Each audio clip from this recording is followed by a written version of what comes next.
ತುಂಬಾ ಇರುತ್ತೆ. ತುಂಬಾ ಜನಕ್ಕೆ ಶೋಲ್ಡರ್ ಪೇನು, ಎಲ್ಬೋ ಪೇನ್ ಎಲ್ಲ ಬರುತ್ತೆ ಜಾಸ್ತಿ ಥ್ರೋ ಮಾಡೋದ್ರಿಂದ, ಅಥವಾ ರಾಂಗ್ ಟೆಕ್ನಿಕ್ ಇಂದ ಥ್ರೋ ಮಾಡೋದ್ರಿಂದ ಪೇನ್ಸ್ ಬರುತ್ತೆ. ಎಲ್ಬೋ ಆಗಿರ್ಬೋದು ಅಥವಾ ಶೋಲ್ಡರ್ ಆಗಿರ್ಬೋದು. ಸೊ ನಮ್ಮ ಮಸಲ್ ಏನಿದೆ ಅದು ಸ್ಟ್ರೆಚ್ ಆಗ್ಬೋದು, ಆದರೆ ಪುಷ್ ಮಾಡೋಕ್ಕಾಗಲ್ಲ. ಮಸಲ್ಸ್ ಪುಷ್ ಮಾಡಲ್ಲ, ಸ್ಟ್ರೆಚ್ ಆಗುತ್ತೆ. ಸೊ ಅದನ್ನ welcome back. This is national TV presence cricket secret 100 days 101 cricket technique. Ground fielding ಅಂತ ಬಂದಾಗ ಆಲ್ಮೋಸ್ಟ್ 3-4 ಕವರ್ ಮಾಡಿದ್ದೀವಿ ವಿಡಿಯೋಸ್ಗಳಲ್ಲಿ. Ground fielding, under arm throwing, under arm collection, stay low ಅಂದರೆ ಏನು ಅನ್ನೋದ್ರ ಬಗ್ಗೆ ಎಲ್ಲ ವಿಡಿಯೋ ಆಗಿದೆ. ಇದು ನಾವು ಬರೀ ಬಾಲ್ ಹಿಡಿದು ಫೀಲ್ಡಿಂಗ್ ಮಾಡಿದ್ರೆ ಅರ್ಧ ಕೆಲಸ ಅಷ್ಟೇ ಮುಗ್ದಿರೋದು. ಏನಾದ್ರೂ ಅರ್ಥ ಅಂದರೆ ನಾವು ಯಾವಾಗ ಬಾಲ್ ಹಿಡಿದು ಹಿಡಿತೀವೋ ಕಂಫರ್ಟಬಲ್ ಆಗಿ ಬಾಲ್ನ ಸ್ಟಾಪ್ ಮಾಡಿರ್ತೀವೋ, ಹಾಫ್ ಕಂಪ್ಲೀಟೆಡು, ಹಾಫ್ ಯಾವಾಗ ಕಂಪ್ಲೀಟ್ ಆಗುತ್ತೆ ಅಂದರೆ ನಾವು ಥ್ರೋ ಕರೆಕ್ಟಾಗಿ ಮಾಡಿದಾಗ, ಅಲ್ಲಿವರೆಗೂ ಜಸ್ಟ್ ಹಾಫ್ ಕಂಪ್ಲೀಟೆಡ್. ಸೊ ಆ ಸೆಕೆಂಡ್ ಹಾಫ್ ನೀವು ಕರೆಕ್ಟಾಗಿ ಥ್ರೋ ಮಾಡಲಿಲ್ಲ ಅಂದರೆ ನೀವು ಎಷ್ಟೇ ಚೆನ್ನಾಗಿ ಫೀಲ್ಡಿಂಗ್ ಮಾಡಿದ್ರು ಏನೂ ಯೂಸ್ ಆಗಲ್ಲ. ಸೊ ಅದಕ್ಕೆ ಥ್ರೋಯಿಂಗ್ ಅನ್ನೋದು ಬಂದಾಗ ಬರೀ ಟೆಕ್ನಿಕ್ಗಿಂತ ಸೇಫ್ಟಿ ಇಶ್ಯೂಸ್ಗಳು ತುಂಬ ಇರುತ್ತೆ. ತುಂಬ ಜನಕ್ಕೆ ಶೋಲ್ಡರ್ ಪೇನು, ಎಲ್ಬೋ ಪೇನ್ ಎಲ್ಲ ಬರುತ್ತೆ ಜಾಸ್ತಿ ಥ್ರೋ ಮಾಡೋದ್ರಿಂದ, ಅಥವಾ ರಾಂಗ್ ಟೆಕ್ನಿಕ್ಕಿಂದ ಥ್ರೋ ಮಾಡೋದ್ರಿಂದ ಪೇನ್ಸ್ ಬರುತ್ತೆ. ಎಲ್ಬೋ ಆಗಿರ್ಬೋದು ಅಥವಾ ಶೋಲ್ಡರ್ ಆಗಿರ್ಬೋದು. ಯಾವುದೇ ನೋವು ಬರ್ಸ್ಕೊಳ್ದೆ ಶೋಲ್ಡರಲ್ಲಿ ಅಥವಾ ಎಲ್ಬೋಲಿ ಥ್ರೋ ಕರೆಕ್ಟಾಗಿ ಹೆಂಗೆ ಮಾಡೋದು ಅನ್ನೋದ್ರ ಬಗ್ಗೆ ಇವತ್ತಿನ ತಿಳ್ಕೊಳ್ಳೋಣ. ಸೊ ಟೆಕ್ನಿಕಲಿ ಅಂತ ಬಂದಾಗ ಇದನ್ನು ನಾವು ನಮ್ಮ ಕ್ರಿಕೆಟ್ಗೆ ರಿಲೇಟ್ ಆಗಿರುವಂಥ ಬೇರೆ ಬೇರೆ ಸ್ಪೋರ್ಟ್ಸಿಂದ ಪಿಕಪ್ ಮಾಡ್ತೀವಿ. ಸೊ ಅದು ನಮಗೆ ಕ್ರಿಕೆಟ್ ಥ್ರೋಯಿಂಗ್ ಅಂತ ಬಂದಾಗ ಕ್ರಿಕೆಟ್ಗೆ ಜಾಸ್ತಿ ರಿಲೇಟೆಡ್ ಆಗಿರುವಂಥ ಬೇರೆ ಸ್ಪೋರ್ಟ್ಸ್ ಏನಂದರೆ ಅದು ಬೇಸ್ಬಾಲು. ಸೊ ಬೇಸ್ಬಾಲ್ ಥ್ರೋವರ್ಸು ನೀವು ನೋಡಿದ್ರೆ ಗೊತ್ತಿರುತ್ತೆ. ಸೊ ಎಷ್ಟು ಜೋರದವರೆಗೆ ಎಸೀತಾರೆ, 150 ಸ್ಪೀಡಲ್ಲೆಲ್ಲ ಬಾಲ್ನ ಎಸೀತಾರೆ ಅಂದರೆ ನೀವು ನಂಬಲೇಬೇಕು. ಸೊ ಇಂಟರ್ನ್ಯಾಷನಲ್ ಕ್ರಿಕೆಟಲ್ಲೂ ನೀವು ನೋಡಿರ್ಬೋದು ಎಷ್ಟು 70 meters ಫ್ಲಾಟ್ ಥ್ರೋಸ್ ಎಸೀತಾರೆ. ಸೊ ಇದು ಯಾಕೆ ಅಂದರೆ ಟೆಕ್ನಿಕಲಿ ಅವ್ರು ಸ್ಟ್ರಾಂಗ್ ಇರ್ತಾರೆ, ಯಾವ ರೀತಿ ಅವ್ರ ಬಾಡಿನ ಯೂಸ್ ಮಾಡ್ಕೋತಾರೆ ಅನ್ನೋದೆಲ್ಲ ಇಂಪಾರ್ಟೆಂಟ್ ಆಗುತ್ತೆ. ಸೊ ಅದಕ್ಕಾಗಿ ಟೈಮ್ ತೊಗೊಂಡು ಪ್ರಾಕ್ಟೀಸ್ ಮಾಡಬೇಕಾಗುತ್ತೆ. ಸೊ ಬೇಸ್ಬಾಲಿಂದ ಪಿಕಪ್ ಮಾಡಿರುವಂಥ ಕೆಲವೊಂದು ಟೆಕ್ನಿಕ್ಗಳು ಅಫ್ಕೋರ್ಸ್ ಎಲ್ಲರೂ ಮಾಡ್ತಿರೋದು. ಸೊ ಹಾಗೆ ಫಾಸ್ಟ್ ಬೌಲಿಂಗ್ ಅಂತ ಬಂದಾಗ ಜಾವ್ಲಿಂಗ್ ಥ್ರೋ ಇಂದ ಸ್ವಲ್ಪ ಅಷ್ಟು ಪಾಯಿಂಟ್ಸ್ಗಳನ್ನ ಪಿಕ್ ಮಾಡಿರ್ತೀವಿ. ಈಗ ಬ್ಯಾಟಿಂಗ್ ಅಂತ ಬಂದಾಗ ಗಾಲ್ಫ್ಗಳದ್ದು ಸ್ವಲ್ಪ ಟೆಕ್ನಿಕ್ಸ್ಗಳನ್ನೆಲ್ಲ ಅಡಾಪ್ಟ್ ಮಾಡಿರ್ತೀವಿ. ಸೊ ಇದು ಬೇಸ್ಬಾಲ್ ಥ್ರೋಯಿಂದ ಪಿಕಪ್ ಮಾಡಿರೋಂಥ ಥ್ರೋಯಿಂಗ್ ಟೆಕ್ನಿಕ್ಗಳು. ಸೊ ಟೆಕ್ನಿಕ್ ಏನು ಹೇಳುತ್ತೆ ಅಂದರೆ, ಈಗ ನಾನು ಪೊಸಿಷನ್ ಬಂದಿದ್ದೀನಿ ಅಂದರೆ ಇಲ್ಲಿ ನೀವು ಅಬ್ಸರ್ವ್ ಮಾಡಿದ್ರೆ ನನ್ನ ಎಲ್ಬೋ ಮೇಲೆ, ಶೋಲ್ಡರ್ ಮೇಲೆ ಎಲ್ಬೋ ಇದೆ. ಇಲ್ಲಿಂದ ನನ್ನ ರಿಸ್ಟ್ ಪೊಸಿಷನ್ ನೋಡ್ಬೋದು. ರಿಸ್ಟ್ ಪೊಸಿಷನ್ ಹಿಂದೆ ಇದೆ, ಹಿಂಗೆ ಎಷ್ಟಕ್ಕಾಗತ್ತಾ? ಖಂಡಿತ ಅಲ್ಲ. ಇದು ಈಗ ಬರುತ್ತೆ. ಸೊ ಇಲ್ಲಿ ಬ್ರೇಕ್ ಡೌನ್ ಮಾಡೋದಾದರೆ ಲೀವರ್ಸ್ ಅಂತೀವಿ. ಏನು ಲೀವರ್ಸು ಅಂದರೆ ಇದು ರಿಸ್ಟ್ ಆಯ್ತು ಒಂದು, ಇನ್ನು ಎಲ್ಬೋ, ಇನ್ನು ಶೋಲ್ಡರು. ಸೊ ಎಲ್ಲ ಯೂಸ್ ಮಾಡಿದಾಗ ನಮಗೆ ಪ್ರಾಪರ್ ಥ್ರೋ ಮಾಡೋದು ಈಸಿ ಆಗುತ್ತೆ. ಬರೀ ಶೋಲ್ಡರಲ್ಲೇ ಎಸಿತೀನಿ ಅಂದರೆ ಶೋಲ್ಡರ್ ಜಾಸ್ತಿ ದಿನ ಬರೋದಿಲ್ಲ. ಅಥವಾ ರಾಂಗ್ ಟೆಕ್ನಿಕಲ್ ಇಲ್ಲಿ ಎಲ್ಬೋ ಮುಂದೆ ಹಿಂಗೆ ಎಸಿತೀನಿ ಅಂದರೂ ಕೂಡ ಪವರ್ ಅಬ್ವಿಯಸ್ಲಿ ಬಾಲ್ ದೂರ ಅಂತೂ ಎಸೆಗೆ ಆಗೋದೇ ಇಲ್ಲ, ಅದಕ್ಕೆ ನೋವು ಬರೋದು ಕೂಡ ಚಾನ್ಸಸ್ ಜಾಸ್ತಿ ಇರುತ್ತೆ. ಸೊ ಇಲ್ಲಿ ಈಗ ಇಲ್ಲಿಂದ ಈ ಲೀವರ್ಸ್ಗಳನ್ನ ಡಿವೈಡ್ ಮಾಡ್ತೀವಿ. Shoulder, elbow, wrist.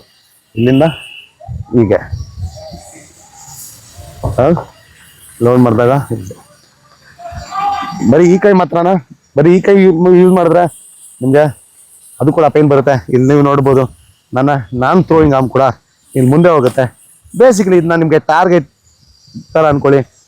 ಗುರಿ ಏನಿರ್ತೀವಿ ಆ ಥರ ಗುರಿ ಇರೋ ಥರನೇ ನೀವು ಮಾಡಬೇಕಾಗತ್ತೆ. ಇಲ್ಲಿ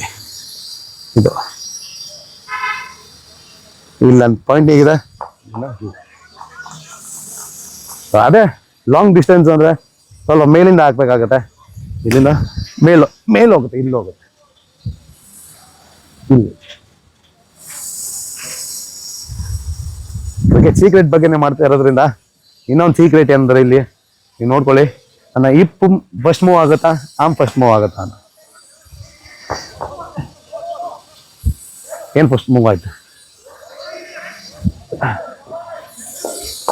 ಇದನ್ನ ಹಿಪ್ ಅಂಡ್ ಶೋಲ್ಡರ್ ಸಪ್ರೇಷನ್ ಅಂತಾರೆ. ಫಾಸ್ಟ್ ಬೌಲಿಂಗು ತುಂಬ ಇಂಪಾರ್ಟೆಂಟು, ಹಾಗೆ ಫಾಸ್ಟಾಗಿ ಎಸಿಬೇಕು ಅಂದ್ರೂ ತುಂಬ ಇಂಪಾರ್ಟೆಂಟು. ಏನು ಹಿಪ್ ಅಂಡ್ ಶೋಲ್ಡರ್ ಸಪ್ರೇಷನು? ಇಲ್ಲಿ ನನ್ನ ಹಿಪ್ಪು ಮುಂದೆ ಹೋಗ್ತಿದ್ದಂಗೆ ನನ್ನ ಕೈ ಹಿಂದೆ ಹೋಗುತ್ತೆ. ಇಲ್ಲಿಂದ ಏನಾಗುತ್ತೆ ಅಂದರೆ ನಮ್ಮ ಬಾಡಿಲಿ ಮಸಲ್ಸ್ ಏನಿದೆ ಅದು ಸ್ಟ್ರೆಚ್ ಮಾಡ್ಬೋದು, ಪುಷ್ ಮಾಡೋಕ್ಕಾಗಲ್ಲ. ಮಸಲ್ ಯಾವುದೇ ಕಾರಣಕ್ಕೂ ಪುಷ್ ಮಾಡೋಕ್ಕಾಗಲ್ಲ, ಮಸಲ್ ಸ್ಟ್ರೆಚ್ ಮಾಡ್ಬೋದು. ನಾನು ಇಲ್ಲಿ ಇದನ್ನು ಪುಷ್ ಮಾಡಿದಾಗ ಇಲ್ಲಿ ನನಗೆ ಸ್ಟ್ರೆಚ್ ಫೀಲ್ ಆಗುತ್ತೆ. ಇದು ಸ್ಟ್ರೆಚ್ಚು. ಸೊ ಸ್ಟ್ರೆಚ್ಚು ಬಿಟ್ಟಾಗ ಹೆಂಗೆ ಫಾಸ್ಟಾಗಿ ಬರುತ್ತೋ, ಬೆಸ್ಟ್ ಎಕ್ಸಾಂಪಲ್ ಅಂದರೆ ರಬ್ಬರು. ಸೊ ಒಂದು ನಿಮಿಷ, ನಮ್ಮ ಮಸಲ್ಸ್ ವರ್ಕ್ ಆಗೋದೇ ಇದೇ ರೀತಿ, ಈ ರಬ್ಬರ್ ಥರ. ಸೊ ನಮ್ಮ ಮಜಲ್ ಏನಿದೆ ಅದು ಸ್ಟ್ರೆಚ್ ಆಗ್ಬೋದು, ಆದರೆ ಪುಷ್ ಮಾಡೋಕ್ಕಾಗಲ್ಲ. ಮಸಲ್ಸ್ ಪುಷ್ ಮಾಡಲ್ಲ, ಸ್ಟ್ರೆಚ್ ಆಗುತ್ತೆ. ಸೊ ಅದನ್ನು ಕರೆಕ್ಟಾಗಿ ಯೂಟಿಲೈಸ್ ಮಾಡ್ಕೊಳ್ಳೋದು ನಮ್ಮ ಬಾಡಿಗೆ ಹೇಗೆ ಜಾಸ್ತಿ ಎಫರ್ಟ್ ಆಗದೆ ಹೇಗೆ ನಮ್ಮ ಕರೆಕ್ಟಾಗಿ ಬಾಡಿನ ಯೂಸ್ ಮಾಡಿಕೊಂಡು ಫಾಸ್ಟಾಗಿ ಥ್ರೋ ಮಾಡ್ಬೋದು ಅನ್ನೋದಕ್ಕೆ. So again muscle can stretch not push. ಅದನ್ನು ಕರೆಕ್ಟಾಗಿ ಇಲ್ಲೇನಾಗುತ್ತೆ ಅಂದರೆ ನಾನು ಮುಂದೆ ಹೋದಾಗ ಹಿಂದೆ ಹೋದಾಗ ಇಲ್ಲಿ ಸ್ಟ್ರೆಚ್ ಫೀಲ್ ಆಗುತ್ತೆ, ಮಸಲ್ ಸ್ಟ್ರೆಚ್ ಫೀಲ್ ಆಗುತ್ತೆ. ಈಗ ಮಸಲ್ಸ್ನ ನಾವು ಎಳೆದು ಬಿಟ್ಟರೆ ಹೆಂಗೆ ಫಾಸ್ಟಾಗಿ ಬರುತ್ತೆ, ಅದನ್ನೇ ಇಲ್ಲಿ ಫಾಸ್ಟಾಗಿ ಫಾಸ್ಟ್ ಫೈಬರ್ಸ್ ಅಂತಲೇ ಹೇಳ್ಬೋದು. ಇನ್ನು ಈಗ ಫಾಸ್ಟಾಗಿ ಹಾಕ್ಬೇಕು ಅಂದರೆ ಅಥವಾ ಫಾಸ್ಟಾಗಿ ಎಸಿಬೇಕು ಅಂದರೆ ಫಾಸ್ಟ್ ಫೈಬರ್ಸು. ಸೊ ಇದು ಬ್ಯಾಟಿಂಗು ಅಪ್ಲೈ ಆಗುತ್ತೆ, ಬ್ಯಾಟಿಂಗ್ ಬಂದಾಗ ಹೇಳ್ತೀನಿ ಯಾವ ರೀತಿ ಅಪ್ಲೈ ಆಗುತ್ತೆ ಅಂತ. ಸೊ ಇದು ಫೋರ್ಸ್ ಕ್ರಿಯೇಟ್ ಮಾಡುವಂಥದ್ದು. ಸೊ ಇಲ್ಲಿಂದ ಸ್ಟ್ರೆಚ್ ಮಾಡಿದೆ, ಎಲ್ಬೋ ಎಲ್ಲ ನೀಟಾಗಿದೆ, ಮೇಲ್ಗಡೆನೇ ಇದೆ, ಇಲ್ಲಿಲ್ಲ ಹಿಂಗೆ ಸ್ಟ್ರೈಟಾಗಿ ಹಿಂಗೂ ಎಸೆಯೋಕ್ಕಾಗಲ್ಲ. ನೀಟಾಗಿ ನನ್ನ ಎಲ್ಬೋ ಏನಿದೆ ನನ್ನ ಶೋಲ್ಡರ್ ಮೇಲೆ ಇರುತ್ತೆ. ಸೊ ಇಲ್ಲಿಂದ ಇದು ಕೆಲವೊಂದು ಮೇಜರ್ ಟೆಕ್ನಿಕ್ಸು ನಿಮಗೆ ಥ್ರೋಯಿಂಗ್ ಅಂತ ಬಂದಾಗ. ಓಕೆ, ಇದನ್ನು ಆ್ಯಡ್ ಮಾಡಿಬಿಡೋಣ. ಇಲ್ಲಿ ಇದಾದರೆ ಶಾರ್ಟ್ ಡಿಸ್ಟೆನ್ಸ್ ಆದರೆ ನಾವು ನಿಂತ್ಕೊಂಡು ಎಸ್ಬಿಡ್ಬೋದು, ಬಟ್ ಲಾಂಗ್ ಡಿಸ್ಟೆನ್ಸಲ್ಲಿ ಹೇಗೆ ಎಸಿಬೇಕು ಅನ್ನೋದು ಕೂಡ ಇಂಪಾರ್ಟೆಂಟ್ ಆಗುತ್ತೆ. ನಾನು ಸುಮ್ಮನೆ ಇಲ್ಲೇ ನಿಂತ್ಕೊಂಡು ಎಸಿದ್ರೆ ಮೊಮೆಂಟಮ್ ಇಲ್ಲ. ಸೊ ಫಾಸ್ಟ್ ಬಾಲರ್ಸ್ ಏನಕ್ಕೆ ರನ್ ಅಪ್ ತೊಗೋತೀವಿ, ನಾವು ಮೊಮೆಂಟಮ್ನ ಬಿಲ್ಡ್ ಮಾಡೋದಕ್ಕೆ. ಸೊ ಅದೇ ರೀತಿ ಇಲ್ಲಿ ನಮಗೂ ಕೂಡ ರನ್ ಅಪ್ ಥರ ಇರುತ್ತೆ. ಥ್ರೋ ಮಾಡಬೇಕಾಗೋರಿಗೆ ಲಾಂಗ್ ಡಿಸ್ಟೆನ್ಸ್ ಅವ್ರಿಗೆ ಅದನ್ನು ಕ್ರೋ ಅಪ್ ಅಂತೀವಿ.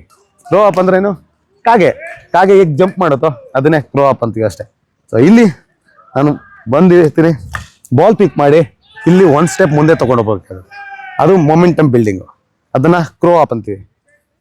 ಇದೇ ನೋಡ್ಕೊಳ್ಳೋದಾದರೆ ಬಂದೆ ಇಲ್ಲಿಂದನೇ ಬಿಡಲ್ಲ, ಈಗ ಇಲ್ಲಿಂದ ಎತ್ಕೊಂಡು ಒಂದು ಸ್ಟೆಪ್ ಮುಂದೆ ತೊಗೊಂಡು ಥ್ರೋ ಅಪ್. ಆಗ ಎಸೆಯೋದಕ್ಕೆ ಸ್ವಲ್ಪ ಮೊಮೆಂಟಮು ಬರುತ್ತೆ. ಲಾಂಗ್ ಡಿಸ್ಟೆನ್ಸ್ ಥ್ರೋ ಕೂಡ ನಾವು ಮಾಡ್ಬೋದು, ಸ್ವಲ್ಪ ಕಮ್ಮಿ ಎಫರ್ಟ್ ಹಾಕಿ. ನೋಡ್ಕೊಳ್ಳೋದಾದ್ರೆ ಇಲ್ಲಿಂದ ಇದು ಪೊಸಿಷನ್. ಸೊ ನಿಮಗೆ ಸೈಡ್ ವೇಸ್ ಫೀಲ್ಡಿಂಗಲ್ಲೂ ಹೇಳಿದೆ, ನಾವು ಸೈಡಲ್ಲಿ ಹಿಂಗೆ ಮೊಮೆಂಟಮ್ ಕ್ರಾಸ್ ಮಾಡಿದ್ರೂ ಮುಂದೆ ಬರೋಕ್ಕೆ ಕ್ರೋ ಅಪ್ ಯೂಸ್ ಮಾಡಬೇಕಾಗತ್ತೆ. ನನ್ನ ಫುಟ್ನ ಅಬ್ಸರ್ವ್ ಮಾಡಿದ್ರೆ ನೀವು, ಕ್ರೋ ಅಪ್ ಅಂದರೆ ಜಂಪ್ ಮಾಡೋದಲ್ಲ. ಇಲ್ಲಿ ನೋಡ್ಬೋದು, ಇಲ್ಲಿ ಅಕ್ರಾಸ್ ಹೋಗುತ್ತೆ. ಅಕ್ರಾಸ್ ಹಿಂಗೆ ಬಂದಾಗ ನಾನು ಫುಲ್ ಬಾಡಿ ಸೈಡಲ್ಲಿ ಇರುತ್ತೆ, ಆವಾಗ ನನ್ನ ಹಿಪ್ ಶೋಲ್ಡರ್ ಎಲ್ಲ ಯೂಸ್ ಮಾಡೋದಕ್ಕೆ ಹೆಲ್ಪ್ ಆಗುತ್ತೆ. ಇದನ್ನ ಪಿಕ್ ಮಾಡಿ ಮುಂದೆನೂ ತಗೋಬೋದು, ಇಲ್ಲ ಅಂದರೆ ಪಿಕ್ ಮಾಡಿ ಸೈಡ್ ವೇಸು ಹೋಗ್ಬೋದು. ಇಲ್ಲಿಂದ ಹೋಗಿ ಬಂತು. So good luck, all the best, keep practising, keep practice safe, good luck.